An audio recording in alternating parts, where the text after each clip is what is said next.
So many newbies. Thank you all for being here. Board members, please take note and make sure that these folks feel welcome. And if they have any questions, we get those answered for them. If you are a board member, please raise your hand. All right, now you know who to ask. And I just want to take a minute and thank those board members. This is an all-volunteer board, and they are so hardworking. I can't even tell you how hardworking they have been through this whole pandemic. We have met every single month via Zoom. I know everybody's meeting online, virtual meetings, and we've actually got some work accomplished and made some tough decisions and managed to move NSBA forward even though we couldn't get together and be in a room together. We still managed to get a lot of work accomplished and be productive, and I thank you all, board members, for all that you do. Okay, now I am going to bring up another board member, our Vice President, Matt Hudson. He is going to make some membership announcements and then introduce our speaker for the day. Thank you, Jackie. Good afternoon, everybody. My name is Matt Hudson, Vice President for NSBA, and so one of my side jobs now is Steve and I work on getting this recorded so you can watch it online. So if you're stuck in a YouTube hole at home wanting something to do, even though you were here in person, you can recreate today by watching it on our YouTube channel. Actually, it's a nice feature that will probably continue along with the RSVP, just some things we learned that are helpful to us. But if you would like to ever share a presentation, we do post the meetings online now, so that's something that's a new feature for us. As far as membership goes, if you weren't at the last meeting that we had in person last month here, we are going to extend, for those of you who are current members in 2020, a 50% reduction in your renewals for 2021. Those invoices come out late November, early December, so it will be prorated to show you that. If you have not joined yet, Missy, for example, emailed me and is going to join NSBA. I kind of can give you some options for if you want to join now and how that looks as compared to 2021. So just let me know if you're interested in that. There is a difference there. If you are a prepaid meal member here, we have the option to prepay your meals in advance. Those of you who would like to do that again, we can provide credit back to you, but many of you have already let us know that you would just make that as a donation, so that way you don't have to worry about getting reimbursed if your company is sponsoring your meal. And last thing, you may have noticed we're in a different room today. We, at the courtesy of the DoubleTree, they allow us to use the convention space in the back of the building. Depending on what is booked at any given day, we have the flexibility of moving around versus some other groups where they may have a program or something like that. So when you come in, if you come in the front door or in the back conference room area, there are posted digital signs that show our location, so it may not be in the same room every time. If you were here last month, that's why it moves around, but we appreciate them giving us the flexibility to use this space here. So generally speaking, it should be located in the back of the hotel each time, so wherever you park, just kind of find your way back past the main lobby and in this area of the building. So today, we do not have a Betterment Award, but we are going to proceed with our speaker. So I have the privilege of introducing to you Laura Newman, who actually introduced herself a minute ago. I'm going to tell you a little bit about Laura and why she's here. First of all, her presentation is What Do I Do When I Don't Know What to Do? Very fitting for today. And what do horses have to do with it? These are challenging times, so what do you do when you don't know what to do? If you're a business owner, thinking performance matters, the ability to think critically, on your feet, all the things we've had to get used to very quickly in the last 6 months. In this presentation, Laura will reveal the common pitfalls in thinking that sabotage the best efforts of any business owner and offer insight and tips on confident decisions that will grow and scale your business in today's economy. This is the part I'm not sure of because I did not see a horse when I came in. Although this bio says she usually brings one into the classroom or presentation, did anyone see a horse? Okay, all right. So a horse is coming, I think. She will demonstrate that in her presentation. And let me tell you a little bit about Laura herself. She is a business leadership coach, author, speaker, and founder of 0 to 60 Performance Coaching. She coaches entrepreneurs, just really any group you could think of. She's a U.S. Army veteran, so thank you for your service. A licensed professional counselor and an equestrian. She took leadership lessons from the military and the horses and couples them with the psychology that she learned as a coach and a counselor. She has more than 20 years of experience at coaching business owners on how to break through barriers, increasing thinking performance, and confidently making decisions to pull forward results within your business. She has a master's degree in counseling from Missouri State University, a bachelor's degree in psychology from Drury, and an associate degree in veterinary technology from Northwestern Louisiana State University, and ran a veterinary hospital for 4 years. So please welcome with me Laura Newman for your speaker today.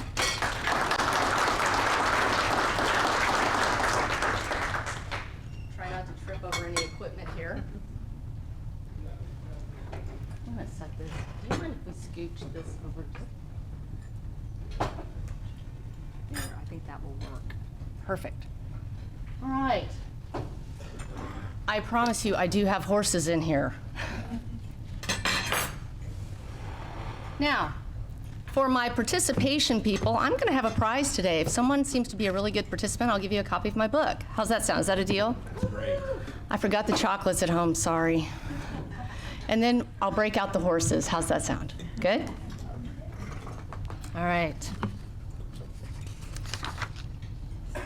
So I'm going to be multitasking up here, something that you'll hear me talk against shortly. Oh, the irony. All right, so thank you all for having me here today to share your lunch with you and our information, because we are on a mission to empower entrepreneurs, helping them become legendary leaders so that they get epic results in business and life. Today, we want to help you identify decision dictators that are working silently behind the scenes with you, things we're not even aware of. Help you uncover the points of resistance in your decision making so that you can identify those and navigate through them. We're going to see what the horses have in this for you today and help you line out some strategies, shed the light on some things that you can do to help you navigate through all this uncertainty. There. So why is this information so important today? Well, things are moving at breakneck speed. Would you all agree you feel like you're in a race some days? Yeah, it's going pretty fast, really fast. We have a political season upon us, or excuse me, an election season upon us. Isn't that fun, right? We have all this uncertainty. We have conflicting information coming out every day from the media. How do we keep this all going? Some of us are experiencing staffing problems. Anyone having staffing issues of some degree or another? Sure. Or know people that are? Yeah, we all know people that are. We have COVID-19 issues to contend with. And what's a new normal? What's normal? Anybody, what's normal, right? So we have a plethora of uncertainty. The bottom line is this: we have a plethora of uncertainty out there. And look, there's no game book to pull from. We're writing the game book as we move through every day. You know, when we hit the recession in 2008, businesses were going, well, this is what we did in the last recession, right? We were pulling from a playbook. Anybody know of a playbook for COVID-19? A pandemic? So we're writing the playbook as we go along. And that leaves us in a lot of uncertainty and not knowing what to do. So, in business, have you ever had the thoughts about, how do I hit my goals? You know, how do I get my freedom and my revenue back to where it was? How do I get my numbers back to where they were? Will I ever get over the hump? Anybody ever have those thoughts? I know I have. You know, I'm standing here talking to you, and I make a living by people coming to me and working with horses, or I go to them and work with horses. Well, that got shut down. There's a ripple effect in your decisions.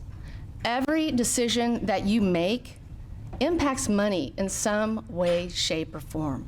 So I invite you to just take a deep breath, enjoy your lunch here, and consider possibility for just a moment. What would become possible for you if your revenue took, say, a 6-figure leap, or you regained, say, 10 hours of freedom back into your work week? Think about what becomes possible for you then, especially in the midst of a pandemic. Any thoughts? How will that impact your financial future? How does that impact your relationships? Are you seeing the ripple effect? Because we've certainly seen the contraction, and we've seen the impact of that contraction. Now we have the opportunity to expand again. How does this impact your business overall if you take that kind of leap in time and revenue? Anybody's wheels turning? Yeah, I see heads nodding. All right. Whoop, wrong slide. Where are we going here? There we are. That's what I'm looking for. Now, I have been my own best crash test dummy. I have tried new things. I've set out with strategies. And, you know, at a point in my career, it seemed like no matter what I tried, I hit the same wall. Has anybody ever done more than 2 diets and fitness programs in their lifetime and hit a wall? I've got my hand in the air. Yeah. This year is going to be different. Yeah. And we hit that same wall again. I kept doing that in my business. I would hit that same revenue wall, that same time wall, the same energetic wall. And I finally figured out after got further along in my training as a counselor, there was a pattern, there was a thinking pattern going on with me that was causing me to make decisions the way I was making them. So I had this pattern, and I wanted to identify the pattern, find out what was driving the pattern, and most importantly, I wanted to change it. I wanted to do something about it. So I began the research and the journey into the human mind, and I found it fascinating to look at what makes us tick in decisions and success. But Groundhog Day was no fun. So let's talk about you. Where are you headed? What are your goals? Just look at your 12-month goal right now. What decisions have to be made to move you toward that 12-month goal and hit it? Remember this, that your decisions determine your reality, period. So you want to look at what decisions need to be made. And quite often we find ourselves going into fear and playing small. We are making decisions on a moment-to-moment basis. Research shows that we're making about 2,000 decisions an hour. An hour. So we are moving at 2,000 decisions an hour. That's a lot. You had to decide which tie to wear. Good choice, by the way. You had to decide which shoes to wear. What were we going to eat? How many people would we have here? Think about everything that ran through your mind in the car on the way to this event. That's a lot of decision making, isn't it? We don't often stop and break that down and look at what's going on between the ears, the 6 inches right here. Getting bogged down with decision making is costly. You know, the 3 greatest commodities for any business leader is your time, your creativity, and your energy.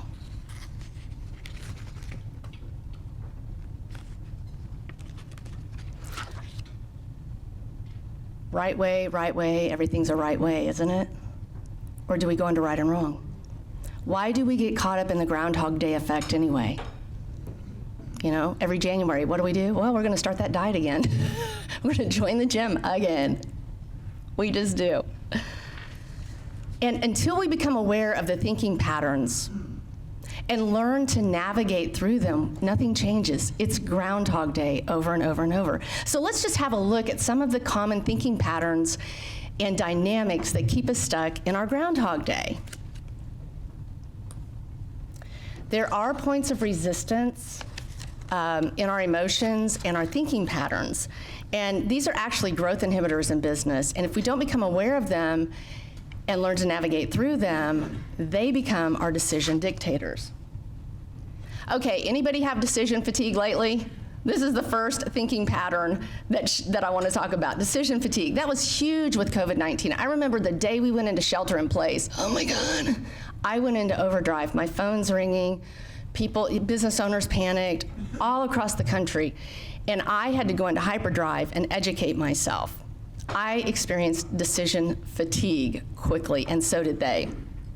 So what you want to do instead of going into overdrive is to list all of your priorities out, and prioritize them.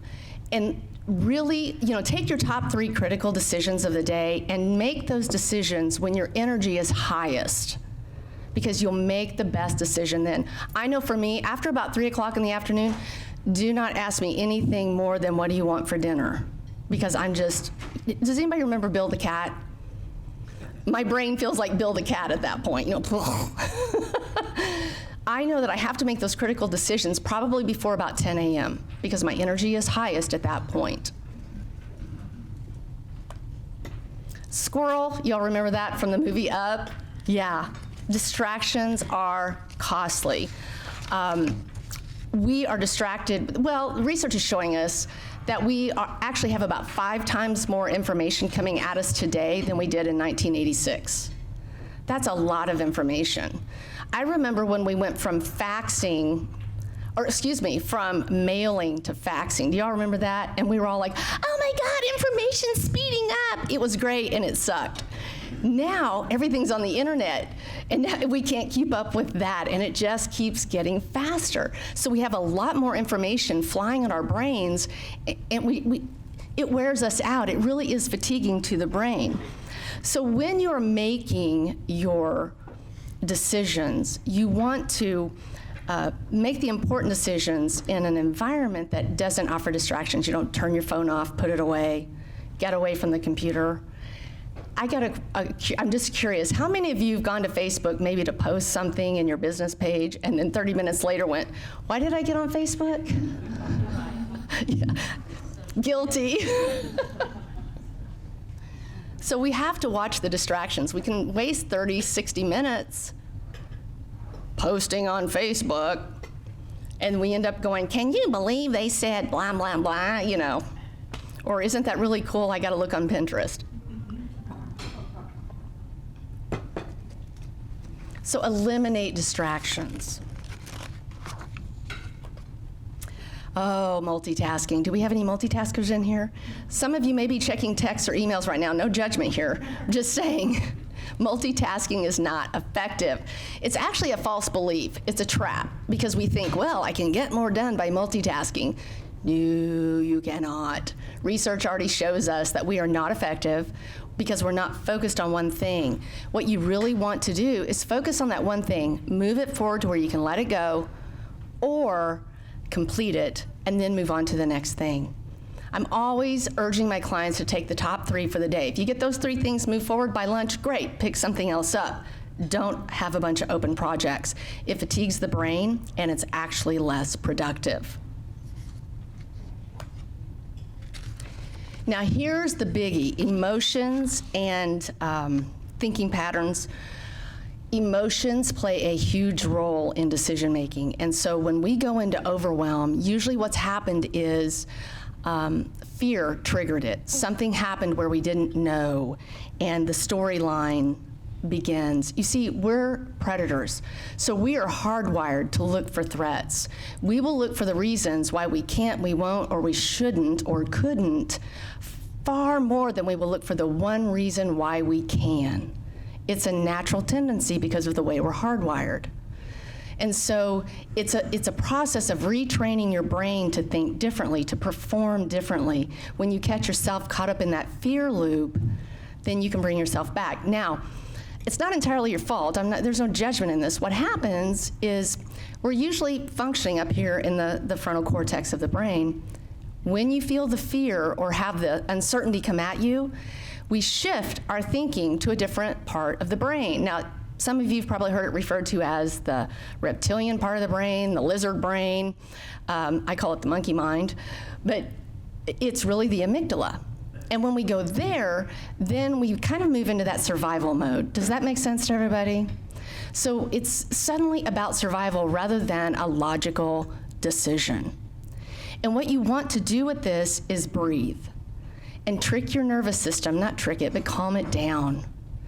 And the one breathing exercise, and you only have to do it like 3 times, is to breathe in, and if you all will just play with me here, breathe in on 4 counts. Exhale like you're blowing through a straw. Be careful not to blow at your neighbor, but for 6 counts. And if you do that 3 times, it causes that nervous system to calm down, and then we can move back into the executive reasoning center of the brain and have another go at it. Now, with all the uncertainty, it's very easy to go into fear. and start putting out fires rather than taking a step back as a leader and prioritizing. Another consideration in this is anger and peak happiness. You do not want to make a decision in anger or peak happiness. How many of you have popped off something to your significant other and about the time you finished the sentence you went, oh, that was a bad idea? Yeah, I know. My husband's, bless his heart, he wants to fix everything, and I just need him to listen. You know, I hear women say that all the time, just listen, don't fix it. But you know, about the time it comes out of his mouth, he's like, wait a minute, that's not what you wanted, was it? You know, so we do that. We have our thinking patterns, our tendencies. So if you're angry or if you're in peak happiness, give yourself a sleep on it, because it may not be the best decision. It can be too impulsive at that time. Now, a great example of an impulsive emotional decision is FOMO, and I know probably everyone in here has been trapped by FOMO. This is fear of missing out. And what happens is we internally get into high pressure. Oh, if I don't take advantage of this deal right now, I'm gonna miss a big deal. And so how many of you have some unread emails, unread books, telecourses, some sort of course you haven't finished yet? That was probably FOMO. Or let me guess, the Miracle Diet Fitness Program, right? Yeah, we all have that one too. So watch out for FOMO. It can get you, and it's costly. The other thing that can derail us and keep us in I don't know is getting the goal out of focus. You can look at your long-range goal, say your annual goal, and then one of the steps, say, on the way there is to brush up the website. It is so easy to get captivated by this project, and suddenly the website becomes the goal, rather than the original goal, the long-range goal that you have. So there's a delicate balance there. There's a level of awareness that you want to keep in moving toward those goals.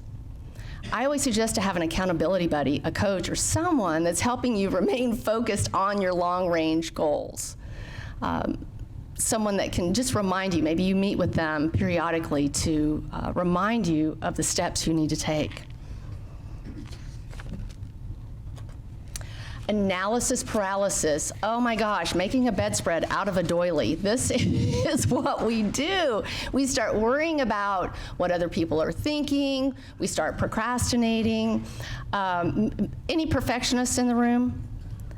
Yeah, there's always a few perfectionists. And what happens is it captivates our focus. We start looking at what isn't good enough, what could be better, and then what happens? We get stalled out, don't we? Because we feel like it's not good enough, or what will others think? So, you know, I'm always asking, if you were no longer concerned with it being 100% perfect, or if you were no longer concerned with what other people were thinking, what would you do? You know, the whole goal here is in any project, get it 80% there, pull the trigger, hit send, whatever it is, get it 80% there, and then let go. Here's the deal. Effective leaders in anything are decisive. That is the one key element to an effective leader. And they also know they can course correct. If that decision wasn't exactly the right one, they can always course correct. Now, if you have any team members involved, employees, whatever, one thing I always recommend is if you're needing information from them, give them time. Tell them, you know, tomorrow I want to meet at noon, and here's the information I'm seeking. Because sometimes, I shouldn't say sometimes, usually people need time to think about it, to really give you quality information. Maybe they want to do some research. And depending on the personality, more of your introverts do want to think about it before they get there. And they're not going to be as willing to speak up in a meeting that feels high pressure and, you know, needing instant answers now. They may sit there on information, valuable information that you need. Now, we've covered some of the thinking patterns and emotions that can trip us up and keep us stuck in I don't know what to do. And by the way, little tip here, I don't know is probably one of the biggest excuses that we use to stay stuck. Every time you tell yourself, I don't know, I urge you to stop and breathe and rethink that, because you do. There's always a place to reach out. There's always an awareness to examine. And oftentimes, you can bounce things off of someone. Let me back up on that. When we get afraid, we tend to isolate. And so I always encourage people to reach out, talk to someone in your field, a peer, and bounce it off of them. Move things forward. Don't stay stuck in this uncertainty. I know there's a lot of high emotion right now because of the election year and COVID, and we're seeing, as mental health professionals, I'm noticing that there are climbing numbers in depression and anxiety out there. And I think that would be true for most every person in this room. I know for myself, there's been a level of anxiety. I don't like being isolated. I came in today and I was like, LaDonna, I wanted to hug her. I hadn't seen her in so long. And I was like, oh my gosh, I can't do that, So it's like we feel isolated, and that's just the way it is right now. So always reach out and bounce those thoughts and emotions off of others and have them reflect back what they're hearing. Now, the next piece here that can get in the way of solid, confident decision-making is the unique money code. We have talked about the thinking patterns and the emotions, and this is another player that I look at when I'm working with a leader. And the unique money code, we all have one. And the first component of that, there's 3 main components, is your money personality. And I have an assessment to help participants figure out what their money personality is. But this is a part of you that's just innately you, and part of it's programmed in from your early years, kind of ingrained in you. The second piece of this is your subconscious set point. We all have a subconscious set point around money, and it's that number that you hover around every year. You just hover there. And some people will want to increase that, but yet they just hover there. We've worked with self-made multi-millionaires that hit a subconscious set point and were stuck. And, honestly, the first one I worked with, I was like, you're worth $200 million. Where are we stuck again? Really?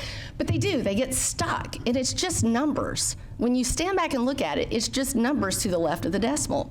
And so we work with people to reset that set point and move beyond it. And the third component to your money code is your money story. We all have a money story that runs quietly in the back of our minds, and it influences, it whispers about our money decisions when we're getting ready to, say, price a product or service, or hold a sales conversation, or any level, hire someone, any level of money that comes into it. And in business, can anyone think of a conversation that isn't impacting money? That money story kicks in quietly, sneakily, and influences what you say and do. The silent influencers within your unique money code can help you move forward, or it can stifle you and keep you stuck.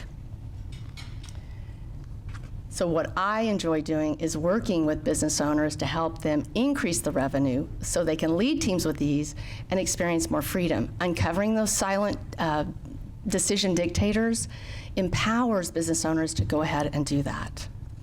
Now, at the end of the day, we all have subconscious programming. We cannot get around that. We're human.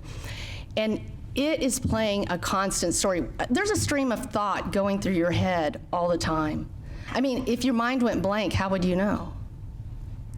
You wouldn't. I mean, stop and think about that. How would you know if your mind went blank? This messaging is collected over a lifetime.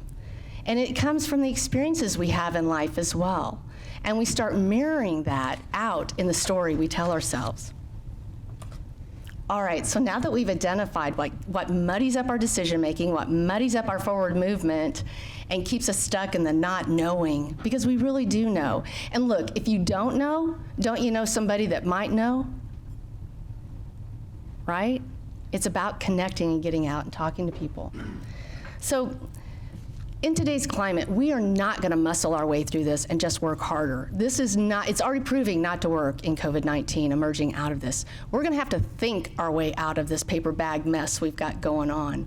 And we're going to have to sharpen that sword, that thinking muscle that we have in order to get out of this. You know, our most valuable asset, I think, is greatly underutilized, and that's our brain. If we just stop and tap into the brilliance that each one of us has inside of us, just take a moment to do that, we can move forward a lot quicker. when you catch yourself stuck or in fear, what happens is we start asking the wrong questions. Oh my God, how am I going to do this? And what you want to do instead is stop and breathe and change the question. That's all you have to do, is change the question. And sometimes we give our clients this decision template, and it's loaded with empowering questions. If you catch yourself in the how, oh my God, I can't. It's about breathing and asking yourself the empowering questions, the questions that pull you forward. I always encourage people, when you hear a question or you think of a question that really inspired you, caused you to play bigger, write that question down and keep it on your desk in a list so that you can always reflect back to that and use it. You want to ground, clarify, and connect. This is so critical. You know, I kind of an adrenaline junkie in my younger years. You know, I like to go, go, go, go, go, and have a full plate. And as I've gotten older, a little longer in the tooth, you know, I just hit my 29th birthday, so you want to slow down a little bit. Is my nose blind? You learn to breathe and you learn to slow down. And one thing that you can always do is think for a moment about a rock-solid decision you made at some point. Just think about that for a moment. Do you remember a rock-solid decision you made, like maybe asking your spouse to marry you, or a car you bought, or how did that feel? Pull that energy in that you felt on that rock-solid decision. And you can always take that feeling and that energy and lay it over your current decision and see what begins to transform in your decision-making. Looking at how you want to feel as you come through a decision can help you think more creatively and more outside of the box. Journaling is another great thing to do, because as you write about the decision, what I'm concerned with, what I'm afraid of, you begin to see the thinking patterns emerge. And you go, wait a minute, there's that sneaky old fear again. And then you're empowered to navigate through that. Are you making decisions from where you want to be, or are you making them from where you are? Reverse engineering them is a powerful, powerful thing to do. Looking at it from the angle of where you want to be changes the game a lot. And then when you hold the decision or the situation at hand up next to your mission, your vision, and your values, and I'm just going to fess up. Those that know me know I'm pretty transparent. I forget to do this. The mission, the vision, and the values, and I'll get stuck in a quagmire of, oh my gosh, what do we do? And the minute I break out those three elements and look at it, boom. Oh, well, this doesn't align with where we're going. Or it does align greatly with where we're going. And I know I want to invest there. So always remember to pull those out and ask if the decision at hand aligns with where you're headed. All right, my favorite part. Why horses? Well, because it works. All right, but other than that, horses offer you an opportunity to get feedback in real time, because see, over 70% of your communication is nonverbal. I've been putting off energy and communication to you all up here, and I'm not even aware of it. And it's coming from that subconscious programming that we all have. Horses do not lie. They are the best BS detectors on the planet. If only we could get a few politicians in the arena, right? Am I right? They don't lie, and you can't lie to them. And I know there are some of you in the room here who have actually experienced our horses. And can I get an amen on they do tell the truth? Yeah. What we are trained to do is partner with the horses and our clients to help them work on dynamics and strategies that are going on in business, because the horses are giving them the leaders feedback. And the best way to illustrate this is just to share how that looks. I have to have a drink of water. We had a business owner come to us from Oregon, and he wanted greater communication, greater productivity. And so we're talking a 50-ish, very dominant personality, athletic guy. So we set the horses and we use props, you know, cones and hula hoops and things to represent things. We set all this up in the arena and told him what we would like him to accomplish with the horses. He had never been around horses. So we stand back, and I keep an equine professional in the arena with me because I want him there watching what's going on as well, and I have to have that for insurance. So what happens when we step back and cut him loose, he takes off like, you know, at a great speed toward a herd of horses. What do y'all think happened? Yeah, it turned into NASCAR. And all I could think, and I started laughing because all I could think was, it's another left turn, because it just kept coming by. And I remember leaning over, I had my clipboard up. Jim's given me permission to tell this story, my client, by the way, because he laughs with me. But I remember I had my clipboard up because I'm laughing. I'm crying because I'm trying not to laugh.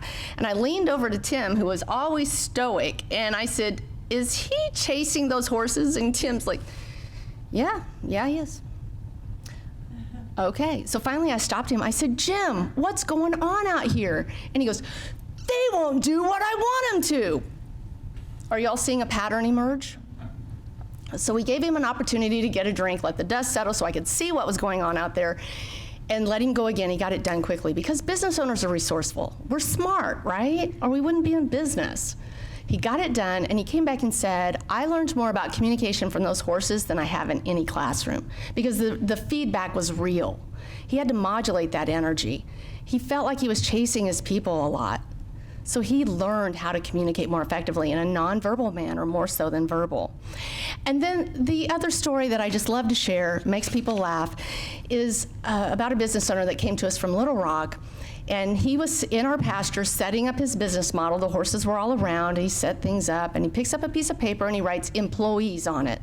He said, this is my employees. He lays it down on the ground, and as he does, he's standing there kvetching about, you know, I am so tired of hiring people and putting all the time, money, and energy into them just to have my competition. So wipe them away from me.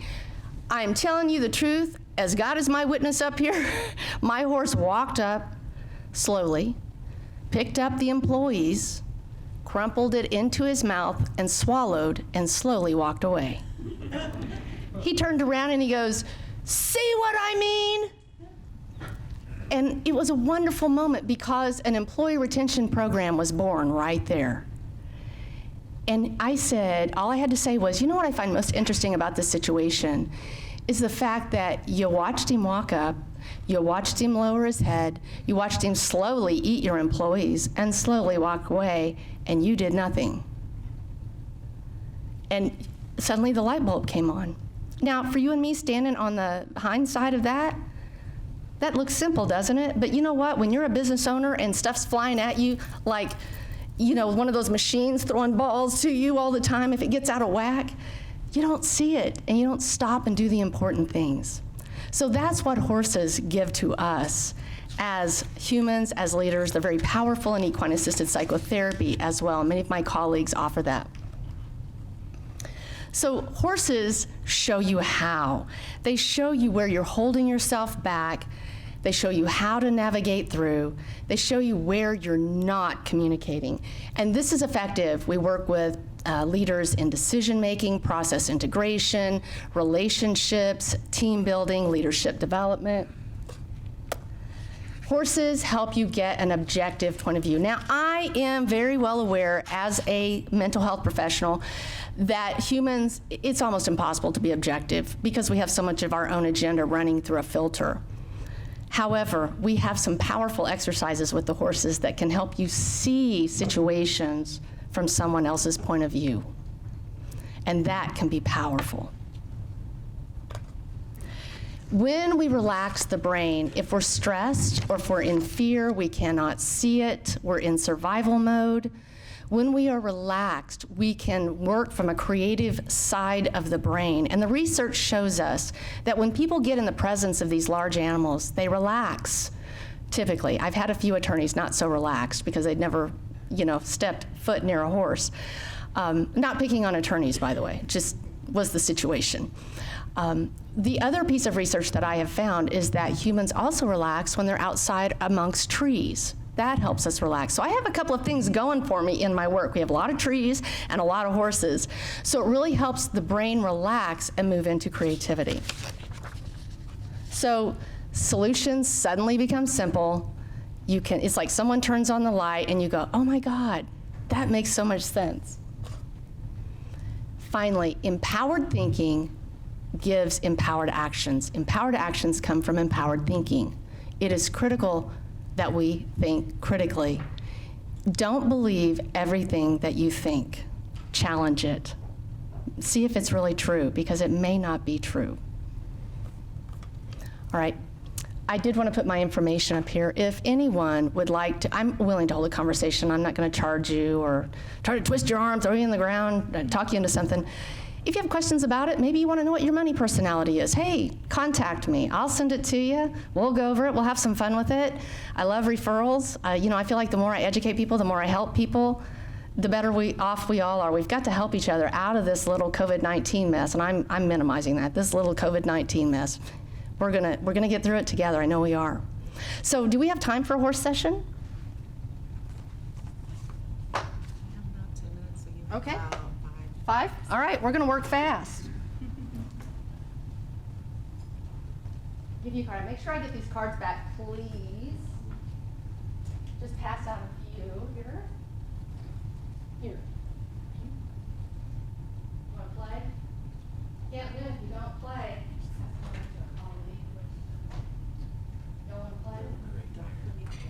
All right, while you're looking at your card to expedite things here, be thinking about a decision you've got in front of you right now. Think about a decision in front of you, whether it's personal or professional, doesn't matter. Think about a decision. Now, as you look at that card, what is that horse or horses, what are they reflecting to you about that decision?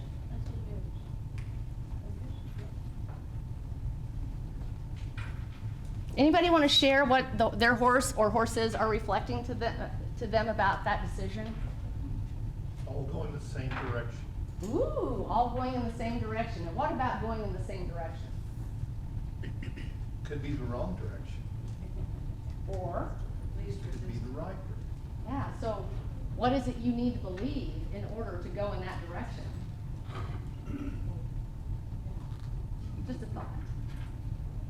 It's food for thought, isn't it? Anyone else want to share what their horse or horses are reflecting about their decision? Mine's pooping.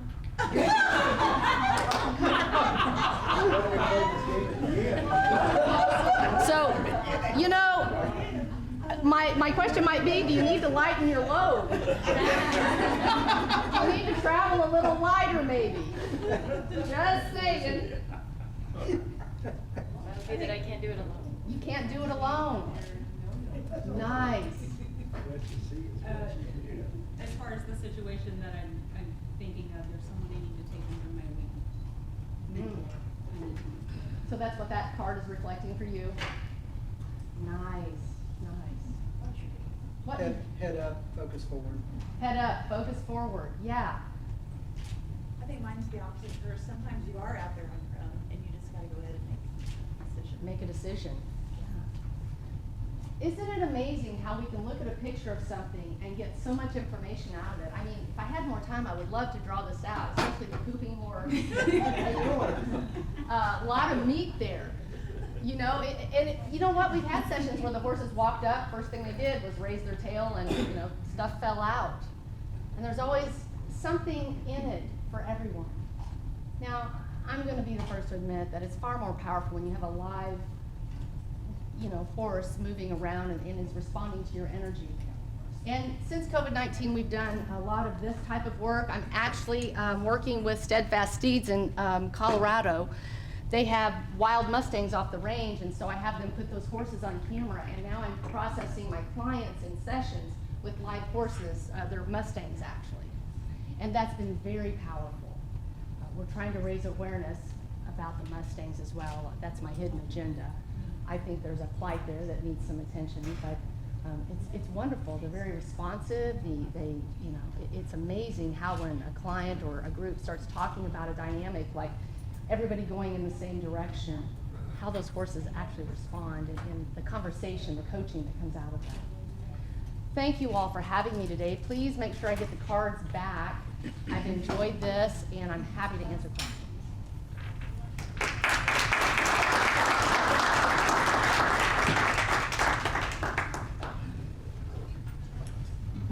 All right, thank you so much for all that wonderful insight and information. And she was right, there were horses, so we appreciate that. I think it's the first time we've had anybody bring horses into the room, so we appreciate it.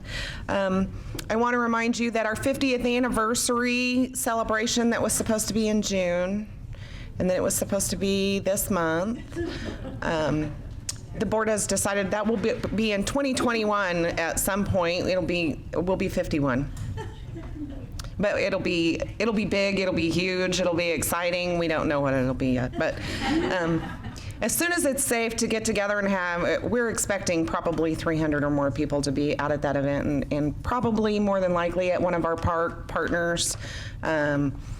Some of you may not know our history with NSBA. We have partnered with the parks a lot. One of the first projects we did as an organization was at Dickerson Park Zoo. We helped with the hippo pool. We helped repair and renovate and upgrade the hippo pool. So that was one of the first. Our 35th anniversary was at Grant Beach Park. Am I right, Terry? Am I making that up? It was the 30. We're going with it. It was the 35th anniversary, and that was at Grant Beach Park. We've had a long history with our parks, and that's what we've decided to do for our 50th, when we'll be 51 next year. And I think it will be at Silver Springs, but we will have to see what's available. That's what we had decided, but we'll see what's available whenever we get together and make that happen. Also, I want to say thank you again to Doubletree, and congratulations to Brian Inman, who is moving to Big Shots Golf, and Joe Watkins, who is the interim acting GM here at Doubletree.